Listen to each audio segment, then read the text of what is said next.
Assalamu alaikum, dear friends. How are you?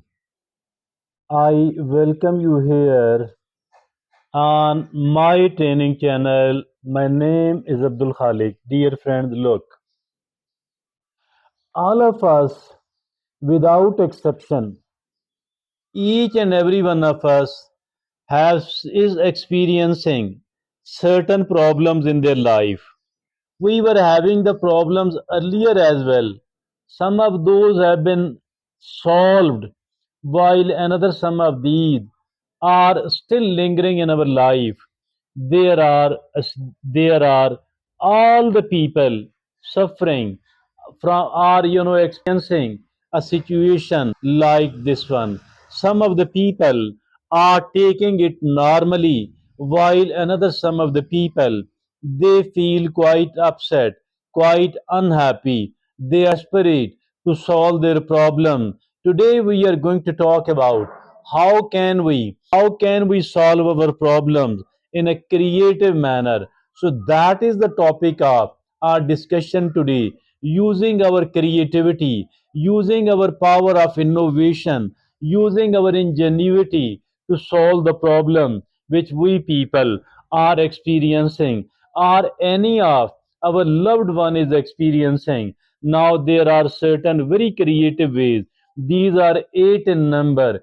Each one of these is very important. Each one of these is very helpful as well. Let's look upon the eight of these problems. First of all, it is reframe the problem. Reframing of the problem. Try to look at the problem from different angles and perspectives. Try to reframe the problem. Try to look at the problem from different angles and perspectives. Ask yourself questions like what if or why not to do this thing, to challenge your assumption. The first thing is to reframe the problem. The first thing is to challenge your assumption and try new approaches. So that is the number one thing. Here, I think a totally new way will start, and that is the number one thing. Reframe the problem. Now, the second is brainstorm wildly. Yes, brainstorming. Generate as many ideas as possible, no matter how silly or impractical they might seem. This can help you get into a creative mindset and build momentum. Yes, no matter how wild it is, how silly it is, how impractical it is, but every solution which does come to your mind, every solution which is offered to you by any other individual, take it as something which is worth considering, which is worth trying. I don't mean that we will try each and everything, but we need to enlist it and give due importance. Rather, every idea, every possible solution should be taken as an important one. So that is the brainstorming. Now the third is make connections. Making of connections. Think how seemingly unrelated ideas and concepts might be connected to your problem. Think how seemingly unrelated ideas and concepts might be connected to your problem. This can help you come up with innovative solutions. Yes, that is the number three. Make connections. No matter how seemingly unrelated a solution or option is, then try to take it as the solution of your problem. This way we will come up with a very innovative solution. Now the fourth is take breaks and incubate. Sometimes stepping away from a problem can help your subconscious mind work on it in the background. Take breaks, go for a walk, or engage in a different activity to clear your mind. Yes, not to keep thinking about your problem for all the time, because that is quite a silly approach. It is extremely important that we do take the breaks. Taking the breaks, taking the break mean then then get busy in any other activity with the full attention to that particular activity. Do not your mind come back to the problem which you have left very now. Don't do that.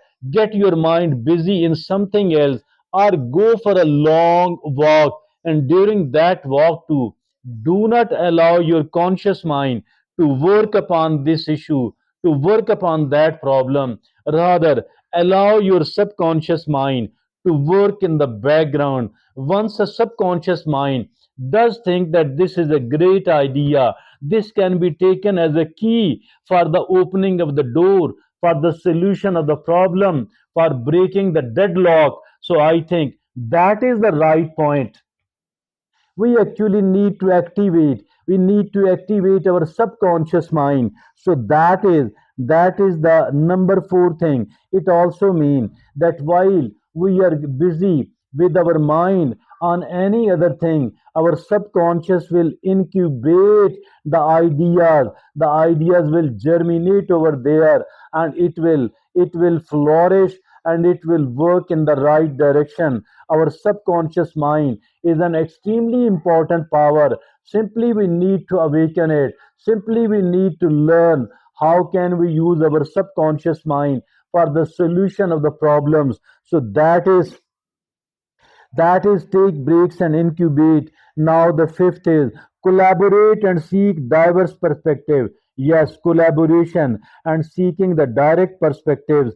How bounce your ideas off others, especially those with the different background, with the different experiences, with the different expertise. This can help you identify blind spots and build on each other's ideas. Yes, that is collaborate and seek diverse perspectives.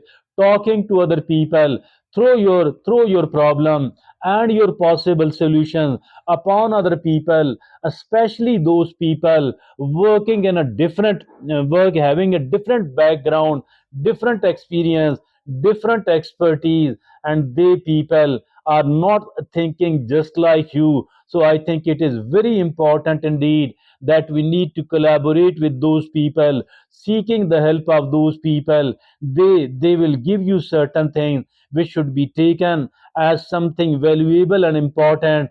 Maintain every possible solution given by those people as well, and then nothing is going to be wasted. All of these are the possible solutions, all of these are the options which should be further refined and which should be taken. Now after this collaboration and seeking diverse perspectives, now the sixth is experiment and prototype. Don't be afraid to try new things and test your ideas. Don't be afraid to try new things, and don't be afraid to test your ideas. Create prototype, run experiments or pilot programs to validate your solutions. Yes, indeed, experimenting the new ideas, the unrefined ideas, prototyping and hypothetical solutions. So that is so important. Now the seventh is practice mindfulness and curiosity. What is this curiosity?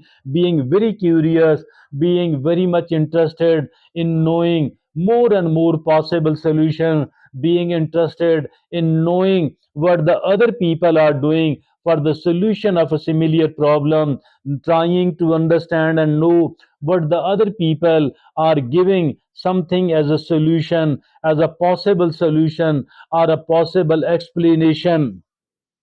So that is the curiosity. Practice mindfulness and curiosity. Mindfulness in the simplest ever form. The mindfulness means not to dwell in the past, no matter how much is there. I think we need to learn whatever possibly we can learn. Then let our past go away. As for the future is concerned, we need to plan a little bit. We need to prepare a little bit. Then let it go. Do not dwell in the past as well. We need to focus upon our today. We need to focus on the present. We need to focus on the present moment. So that is how. how the mindfulness can be practiced. It also means that not to let your mind get scattered here and there, not to do the clutter, rather declutter your mind. It is the decluttering of the mind, it is the clearing the mind, so the mind is feeling relaxed and able to work upon the possible solution in a relaxed manner, in an innovative manner. So that is practice mindfulness and curiosity. Now the eighth is celebrate failures and learn from them. So that is an eccentric idea. Celebrate your failure, celebrate your setbacks. Why people celebrate their success? Here we are talking about celebrating the failures. Here we are talking about celebrating the setbacks. Don't be discouraged. Don't be discouraged by setbacks or failures. Instead, use them as opportunities. Use them as opportunities to learn, using those failures, using those setbacks as an opportunity to learn and refine your approach, learning and refining your approach. Now let's practice with a hypothetical scenario. Imagine you are a city planner tasked with reducing traffic congestion in a busy metropolitan area. How would you approach this problem creatively? Creatively, feel free to share your ideas, and I can offer suggestions and build upon them. So that is, now let's practice with a hypothetical scenario. Imagine you are a city planner tasked with reducing traffic congestion in a busy metropolitan area. So, how would you approach this problem innovatively, creatively? So, these are the eight ways we can solve our problems in a creative, in an innovative manner. That is a great discussion indeed for all the people living here in this society, living in the other societies. Our society is full of the troubles and the problems. So, I think that is something highly valuable. That's all for today. Thank you very much. Allah Hafiz.